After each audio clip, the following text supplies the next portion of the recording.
Sir नमस्ते। नमस्ते। सन्चै हुनुहुन्छ? एकदम सन्चै। हजुरको नाम के हो नि? मेरो हरिप्रसाद कुँवर। हरिप्रसाद कुँवर। कुँवर। ए हजुरको घर कहाँ पर्यो? मेरो सुनिल स्मृति छ यही दलङ्गामा। ए तपाईँ तत्कालीन जनयुद्धमा लाग्नु भएको हो? हजुर। ए जुन तत्कालीन जनयुद्धमा लाग्नु भयो नि, खास के कारणले लाग्नु भएको थियो यहाँ?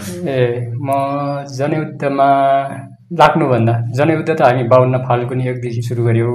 हजुर। त्योभन्दा अगाडि त्यसको थालनीको गर्नको लागि तयारीको लागि ग्रामीण वर्ग सङ्घर्ष ताकादेखि नै हजुर जति बेला म शिक्षक पेसामा आबद्ध थिएँ। ए शिक्षक हुनुहुन्थ्यो? शिक्षक थिएँ। करिब 47 सालदेखि नै सामान्यतया गरिब निमुखा मान्छेहरूको पक्षमा तत्कालीन नेकपा एकता केन्द्र हुँदादेखि नै ग्रामीण वर्ग सङ्घर्ष सुरु गर्दै आम गरिखाने मान्छेहरूको मुक्ति हुन्छ भनेर म त्यतातिर प्रेरित भएर आम भागे। जनयुद्ध हुनुभन्दा अगाडिका दिनमा के कस्तो थियो अवस्था? त्यति बेला त यसरी बुझ्नुहोस् न, अब मुखिया जिम्मा भन्ने बित्तिकै तिनीहरू सामन्तीहरूको प्रतिनिधित्व गर्थे, सामन्तवादको प्रतिनिधित्व गर्थे। हजुर। सामन्तवादको नाइके राजतन्त्र थियो।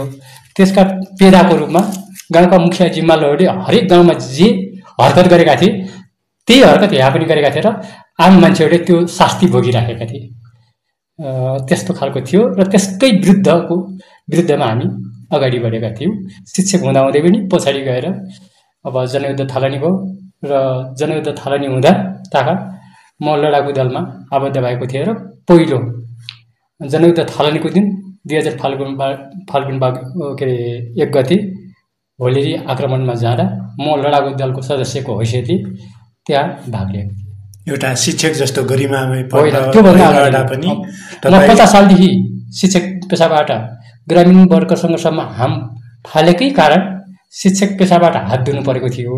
त्यही मैले भन्न खोजेको तपाईँ जुन शिक्षककै पेसामा आबद्ध हुनुहुन्थ्यो, एउटा शिक्षक जस्तो गरिमामय संस्थामा जुन यहाँ आबद्ध रहनुभयो होइन, तर देशमा अर्थात् समाजमा जुन अन्याय अत्याचारहरू भइरहेको थियो त्यसकै विरुद्धमा यहाँहरू उठ्नुभयो होइन?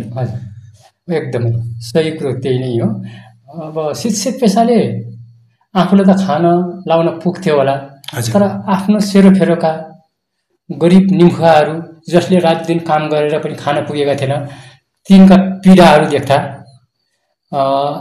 आफू मात्रै बाँचेर नहुँदो रहेछ, आफूलाई मात्रै पुगेर नहुँदो रहेछ, तिनको पक्षमा लड्ने कसरी हो त, के तरिकाबाट हुनसक्छ भन्दा त्यसको गोरेटोको रूपमा जनयुद्धभन्दा अर्को विकल्प थिएन र त्यसकारण नै त्यो बाटोमा हाम फालियो। जस्तो आज अहिलेको यो समयमा होइन सर, अहिलेको यो समयमा हिजोको जनयुद्ध किन थालनी भयो र हिजो जनयुद्ध सुरु हुनुभन्दा अगाडि कस्तो थियो भन्ने हामीलाई थाहा छैन कि। अनि त्यो समयमा कस्तो कस्तो खालका यातनाहरू रहन्थ्यो, कस्तो पीडाहरू रहन्थ्यो सर? जनयुद्ध थालनी हुनुभन्दा पहिले हजुर विशेष त पञ्चायतकालमा र बहुदल आइसकेपछि पनि नाममा त बहुदल आयो, दलहरू खोलिए, तर हिजो पञ्चायतमा न बोल्न पाइन्थ्यो। हत्या बलात्कारहरू सामन्तवादी नाइकेहरूदेखि तिनका पेदाहरूले कति लुकाए कैयौँ मान्छेहरूलाई हत्या गरे र बहुदल आइसकेपछि पनि बहुदलवादी भन्नेहरूले पनि हिजो पञ्चायतले जे गरेको थियो ठिक त्यस्तै गरेर पछाडि सामान्य अन्यायको विरुद्धमा लड्नुपर्छ भन्दा झुट्टा मुद्दा लगाउने, मान्छेहरूलाई अनाकमा जेल कोच्नेदेखि विभिन्न दुःख यातना दिने काम गरिसकेपछि त्यसको विरुद्धमा हामीले एकताबद्ध भएर जनयुद्धमा हाम फालेका थियौँ। त्यसकारण अहिले मान्छेहरूले भन्ने गर्छन् बहुदल आएपछि के पायो, अरू सबै कुरा छोडेर कम्तीमा मान्छे अहिले बोल्न पाइरहेको छ। बरु के हो त भन्दा चाहिने भन्दा बढी बोल्न लागिरहेको छ। फेरि अर्को खतरा भएको छ, यो चाहिने भन्दा बढी किन बोलिरहेको छ त, बोल्न त पाइयो। हामीले कम्तीमा पनि जनयुद्ध पछाडि जनयुद्धले मुख्य हासिल गरेको जुन अहिले सङ्घीय लोकतान्त्रिक गणतन्त्र प्राप्त भएको छ। संघीयता अब दलितका छोराहरू, महिलाहरू, तल्लो जाति भन्नेहरू एउटा सत्तामा सामेल हुन पाएका छन्, मुख खोलेर बोल्न पाएका छन्।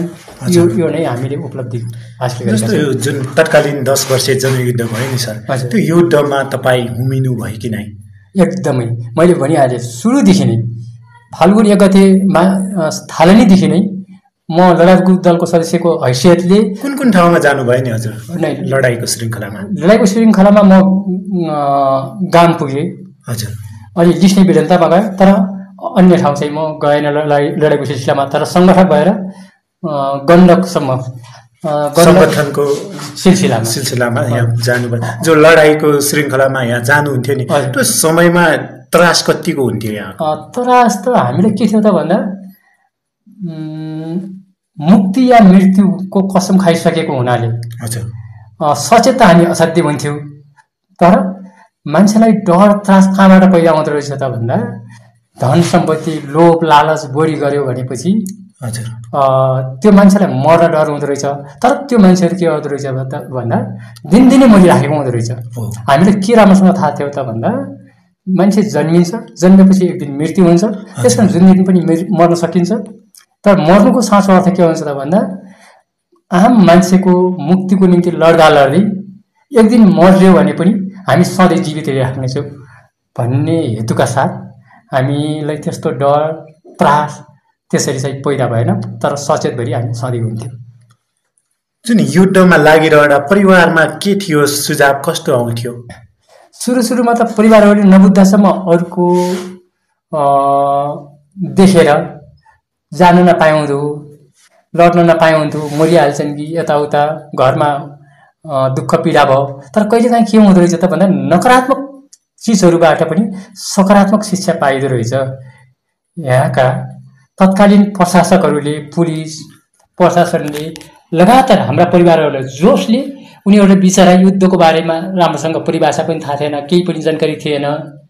उनीहरूले पनि रात दिन यातना दिन थालिसकेपछि घरमा बस्ने वातावरण नगरिदिसकेपछि हामीसँग नजिक भएर प्रशिक्षित हुँदै जाँदा परिवारहरू मेरा सानो बच्चा बच्चीदेखि पनि हामी जता जान्थ्यौँ त्यतै पुलिसको नजर छल्दै त्यही स्कुलहरूमा पढ्दै अनि मजदुरी गर्दै आफ्नो खर्च जुटाउँदै बच्चा बच्ची त्यसरी पढ्दै गए भनेपछि परिवारहरू पनि पछिसम्म आउँदा प्रशिक्षित भइसकेका थिए र उनीहरूबाट पनि हामीलाई अप्ठ्यारो भएन। पहिले त सुझावहरू दिनुहुन्थ्यो होला होइन, जानु हुँदैन किन जान्छस् भन्ने थियो होला। पछिल्लो जुन यातना दिन थाल्यो, जुन पीडा दिन थाल्यो, त्यस पश्चात फेरि परिवारले नै गर्नुपर्छ भन्ने त्यो सपोर्ट आयो होइन? एकदमै सपोर्टमा असाध्य सपोर्ट। सायद परिवारहरूबाट हामीलाई त्यतिको सहयोग नभएको हुन्थ्यो भने हामी अहिले जुन हिसाबले एउटा सफलताको बिन्दुमा पुग्यौँ, यहाँसम्म आउन सकिन्थ्यो या सकिन्नथ्यो, यो पनि एउटा सोचनीय विषय छ भनौँ न। परिवारहरू जस्तो कि सर जनयुद्धमा लाग्नुभयो होइन, जनयुद्ध पछि जुन जनयुद्धमा लागिरहँदा त्यो दिनहरूमा जुन परिकल्पना गर्नुभएको थियो नि, भोलिको दिन अर्थात् भविष्य यस्तो बनाउँछौँ हामी भन्ने त्यो परिकल्पना थियो नि, त्यो परिकल्पना अहिलेको अवस्थामा आएर त्यो परिकल्पना साकार भएको छ, पुरा भएको छ सर? एकदम ठिक्क महत्त्वपूर्ण प्रश्न गर्नुभयो। हामीले कल्पना गरेको के हो भनेपछि हिजो लडाई सफल भयो भनेपछि अथवा हामी किन लडिरहेका छौँ भन्ने प्रश्नको उत्तरमा हामीले के सोचेका हुन्थ्यौँ, के कल्पना गरेका हुन्थ्यौँ त भन्दा एउटा सुन्दर संसार बन्नेछ, अथवा यहाँ मान्छेहरू उच्च नीच हुने छैन, अथवा सब समान हुनेछ, अथवा यहाँ भ्रष्टाचार मुक्त हुनेछ भनेर लड्यौँ। लड्दै जाने क्रममा हामी बीचमा एउटा सम्झौतामा फस्न, म त फस्ने भनेर यो शब्द प्रयोग गरिराखेको छु, सम्झौतामा फस्न बाध्य भयो भन्छु मैले। सम्झौता गर्न अनिवार्य थियो, गऱ्यौँ। त्यो सम्झौता गरिसकेपछि हामीले जे सोचेका थियौँ ती सबै अपेक्षाहरू पुरा भएका छैनन्। हामीले सोचेको जस्तो अब धर्मनिरपेक्ष भने पनि अहिले पनि धर्म सापेक्षवादीहरू जुर्माउन खोजिरहेका छन्। हामीले त्यसलाई पुरै निर्मूल गर्न सकेका छैनौँ। लोकतान्त्रिक गणतन्त्रमा हामी अहिले रहेका छौँ। जनवादी गणतन्त्र हुनुपर्ने थियो, जनताको गणतन्त्र हुनुपर्ने थियो। जनताको गणतन्त्र भएको छैन। यहाँ केही दलालहरूको एजेन्टहरूले नै अलि हालिमुहाली गर्न खोजिरहेका छन्। यसलाई चिर्नेमा हामी कहीँ न कतै अल्लमल्लमा परिरहेका छौँ, सिधासधी चिर्न सकिरहेका छैनौँ। जो जनताको जनवादी गणतन्त्र हुन्थ्यो अथवा हामी अहिले जुन समाजमा जाने एउटा बाटो तय गर्न खोजिरहेका छौँ, यद्यपि हामी सबैले बुझाउन सक्यौँ भने त्यहाँ जान पनि सकौँला। तर अहिले यसकै अन्तर्कुन्तरमा हामी अलिअलि फन्को मारिरहेका छौँ, जसको कारण हामी प्रति हिजो जुन समर्थन असाध्यै जुटिरहेको थियो, त्यो असाध्यै जुटिरहेको समर्थनले कहीँ न कतै जति विश्वास पैदा गर्नु पर्थ्यो त्यो विश्वास पैदा गर्न सकिरहेका छैनौँ। त्यसकारण मैले भन्छु हामीले सोचेका कल्पनाहरू सबै पुरा भएका छैनन्। त्यसैले निरन्तर हामी त्यो हिजोको सपनालाई पुरा गर्नको निम्ति निरन्तर अगाडि बढिराख्नुपर्छ। जस्तो कि यहाँले जुन कुरालाई उठान गरिरहँदा जो स्थानीय तह अर्थात् स्थानीय जनताहरूमा हिजो 10 वर्षीय तत्कालीन जनयुद्धमा जुन एउटा भनाइ थियो नि, यहाँको जनताको अवस्था बदल्छौँ भनेका थिए, तर अहिले जनताको अवस्था होइन, जो नेतृत्वमा लागेर अहिले नेता भने उनीहरूको अवस्था बदलियो भन्ने छ नि, यसलाई कसरी ल्याउनुहुन्छ हजुरले? अब हामीले व्यवस्था बदल्यौँ र जनताको अवस्था बदल्ने कुरा रातारात अब यहाँ यो त के पनि हो भनेपछि जनताको अवस्था बदलिएको छ कि छैन भन्दा जनताको अवस्था बदलिएको छ भन्छु म। टोटल जति बदलिनु पर्ने त्यो बदलिएको छैन। हिजो चप्पलै नलगाउने जनताहरू अहिले चप्पल लगाउने भएका छन्। गाडीको अनुहारै नदेख्ने जनताहरू गाडी चढ्ने भएका छन्। हरेक जनता, सामान्य भन्दा सामान्य जनता 2 घण्टाको बाटो हिँड्नु पर्यो भने पनि गाडी कुर्ने गर्छ। हिजो बोल्नै नसक्ने जनता अहिले बोल्न सक्ने भएको छ। त्यसकारण यो तपाईले जुन भनिराख्नु भएको छ यो तपाईको आफ्नै भाषा हो या चाहिँ बाहिर रचिएको भाषा हो है, म यो जान्दैन। अहिले पछिल्लो समयमा यही नै उठान भएको छ। के अवस्था यो उही कुरालाई पटक भ्रम छर्नेहरूले के भन्छ त भन्दा जनताले केही पनि पाएको छैन, नेताहरू अब कहाँ पुगिसके, के पुगिसके। अब त्यो जनतालाई के भन्ने नि, हिजो गाडीको अनुहारै नदेखेको जनता गाडी चढ्छ भनेपछि आखिर उसको पनि त अवस्था त फेरिएन र। अनि हिजोको जस्तै के अरे बन्दुकै उठाउने हिजो बाध्यता चाहिँ थियो। अनि एक थरी मान्छेहरू के गरिरहेका छन् त भन्दा नेताहरूप्रति भ्रम छर्ने, यहाँ जनता र हाम्रो पार्टीको बीचमा दरार पैदा गरिदिने, हामीलाई एक्लो पार्न फेरि पनि खोजिरहेका छन्। उनीहरूलाई के डर छ त भन्दा जनताले फेरि पनि साथ दिँदै गयो भने तुरुन्तै समाजवादी क्रान्ति भयो, समाजवाद आयो भनेपछि हामी बाइपास हुन्छौँ कि हामी चाहिँ आइसोलेट हुन्छौँ कि हामी सिद्धिन्छौँ कि भन्ने खतरा छ। उनीहरूले पटक पटक जनताको मुखमा के मतलब कानमा के पारिदिरहेका छन् त भन्दा ल जो आए पनि खानी चिरेका जो जुगी आए पनि अनि तिमी पनि त्यस्तै हुन्, हामी पनि त्यस्तै हो। मलाई त्यस्तो लाग्दैन हो। हामी र हाम्रा नेताहरू, हाम्रो पार्टीका नेताहरूमा पनि केही समस्याहरू सुधार गर्नै पर्नेछ, केही समस्याहरू पैदा भएका छन् हिजोको भन्दा। अब यो संसदीय व्यवस्थालाई सदुपयोग गर्छु भन्दा त्यसका केही धुलो मैलोहरू, केही जुठो कुरोहरू लाग्दा त्यस्तो देखिन खोज्दो रहेछ र हाम्रा नेताहरूलाई पनि त्यो बेलेम लाग्ने गरेको छ। जसरी यहाँले विश्लेषण गरिरहँदा जुन पछिल्लो समयमा जो हिजोको तत्कालीन 10 वर्षीय जनयुद्ध भयो, त्यस पश्चात हजारौंको संख्यामा शहीद हुनुभयो, हजारौं घाइते हुनुभयो, हजारौं बेपत्ता रहनुभयो होइन। त्यसलाई लिएर अहिले पछिल्लो समयमा नेकपा माओवादी केन्द्रले यो नउठाएको भए हुन्थ्यो, योले चाहिँ राम्रो गरेन होइन, यसले चाहिँ समाजमा एउटा विडम्स मचायो भन्ने खालको त्यो आरोप पनि छ नि। अहिले यसलाई कसरी लिनुहुन्छ? सम्भवतः मैले यसको उत्तर अगाडि नै दिइसकेँ। यो त एक थरी मान्छेहरूले लगाउने फगत आरोप भनेको आरोप मात्रै हो। हजुर, बरु हामीले सुनेको आम गरिब निमुखा जनताले र त्यही शहीद परिवारहरू, घाइते अपाङ्गहरूले त के भनिरहेका छन् त भन्दा तपाईहरुले जे गर्नुभएको थियो ठिक गर्नुभएको थियो, तर बीचमा अलि किन तपाईहरुको गति कम भयो? हजुर, यो गति अलि पहिला गर्नुस्, हामी छँदैछौँ। तपाईहरुले अलि हिजोको स्पिड देखाउनु भएन है कि तपाईहरु पनि कतै त्यतै अलमल्ल मात्र पर्नु भएको छैन भनेर हिजोको पश्चाताप गर्ने भन्दा पनि अब गति कम भयो, गति अलि छिटो पैदा गर भन्ने पो छ त मैले सुनेको त। त्यसकारण तपाईले जे भनिराख्नु भएको छ यो हाम्रा विरोधीहरूले लगाउने फगत आरोप मात्रै हो र त्यो पटक पटक कानमा, जनताको कानमा, शहीद परिवारको कानमा पर्दा एक्का कोही चाहिँ असाध्यै लोभी मान्छेहरूले त्यो चाहिँ प्रकट गर्न सक्ला, नत्र सत्य कुरो त्यो होइन। जस्तो कि यहाँले जुन भन्नुभयो नि, यसै अनुरूपमा पनि कति अहिले पछिल्लो समयमा सामाजिक सञ्जालमा शहीद परिवार नै आएर, शहीद परिवार, घाइते अपाङ्ग बेपत्ताले नै हामीलाई पार्टीले, स्थानीय सरकारले कुनै वास्ता गरेन, बेखबर छ होइन, चुनावी माहौलमा मात्र आउँछ भन्ने आरोपहरू पनि त आएको छ नि त। हो, मैले अगाडि भनिसकेँ, त्यो एकात आउनु स्वाभाविकै हो। जस्तै अहिले राज्य सञ्चालन गर्ने क्रममा अथवा प्रतिनिधि भएर गइसकेपछि हिजोको जनताले के, जस्तै त म तपाईँलाई एउटा के उदाहरण दिउँ भनेपछि, मान्छेले चिया खाने लत लाग्यो भनेपछि त्यसले चिया नभएर हुँदैन, दिनदिनै चिया खान्छ।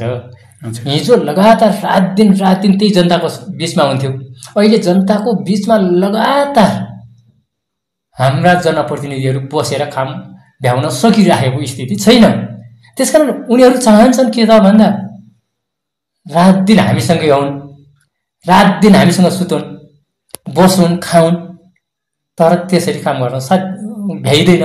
हजुर, त्यसैले हिजो 15 दिनमा, एक हप्तामा भेट हुने अहिले 1 महिना हुँदा उहाँहरूलाई चाहिँ अलिकति भेटघाटमा पातलो भएको महसुस भएपछि त्यो सामान्य चाहिँ गुनासो आउनु स्वाभाविकै हो। त्यो गुनासोलाई पनि पार्टीले सुन्नुपर्छ र हाम्रा प्रतिनिधिहरूले सुनिरहेकै छन् र त्यसलाई कसरी अझै भ्याइन्छ, भेटघाटमा चाहिँ अलिक बाक्लोपन कसरी ल्याउन सकिन्छ भनेर त्यो हामीले पार्टीलाई, प्रतिनिधिहरूलाई पनि भनिरहेका छौँ, जनप्रतिनिधिहरूलाई, र हामी त लगातार जनताको बीचमा छँदैछौँ। तत्कालीन 10 वर्ष जनयुद्धको बीचमा यहाँ युद्धमा पनि हुमिनुभयो होइन, त्यो समयमा कुन पदमा हुनुहुन्थ्यो, कहाँ कस्तो भूमिकामा रहनुहुन्थ्यो? पदको हिसाबमा त आवश्यकता अनुसार कहिले अब त्यति बेला हामी क्षेत्रीय ब्युरो सदस्य भन्थ्यौँ, त्यो भएर पनि काम गरियो। कहिले चाहिँ जिल्ला समितिको सदस्य अथवा कमान्ड इन्चार्ज भन्ने हुन्थ्यो, त्यसबाट 4-5वटा इलाकाहरूको, त्यो भएर पनि गरियो। कहिले अब सेक्रेटरी भएर। तर तपाईँले सोध्न खोजेको यस्तो लाग्छ, तपाईँ लडाकु हो या चाहिँ सङ्घर्ष हो भनेर सोध्न खोजे जस्तो लाग्यो। म अब सुरुको पिरियडमा त लडाकु दलको सदस्य भएर काम गरेँ, तर पछिल्लो पिरियडमा म मुख्यतः सङ्गठक भएर काम गरेर म धेरै ठाउँ घुमेन। जस्तै सङ्गठन विस्तार गरिरहँदा पनि आर्मीले त्यो समयमा पक्राउहरू गर्ने गर्थ्यो, त्यो पक्राउहरूमा तपाईँ पर्नुभयो कि नै? म 54 सालमा परेँ। हजुर, प्रहरीको गिरफ्तारीमा परेँ, परिवारहरू बिरामी थिए। कति समय राख्यो नि? 3 महिना। 3 महिनाको पिरियडमा पनि एकचोटि छोडिदिएर बिचमा फेरि पुनः एरेस्ट गरेर 3 महिना 4 महिनापछि छोडिदियो। कसरी ग्रेप्तार गरेको थियो? कुन ठाउँ जाँदै हुनुहुन्थ्यो? यहाँ घरमै परिवार बिरामी भएको बेला भेट्न आउँदा घरबाट गिरफ्तार गरेको थियो एकचोटि। अर्कोचोटि चान्सले बाँच्यो भन्नुहोस्। त्यस बेला म पर्वत जिल्लाको लुङखुदिउरा जाने क्रममा आर्मीले एरेस्ट गर्यो। मसँग 3 जना साथीहरू हुनुहुन्थ्यो।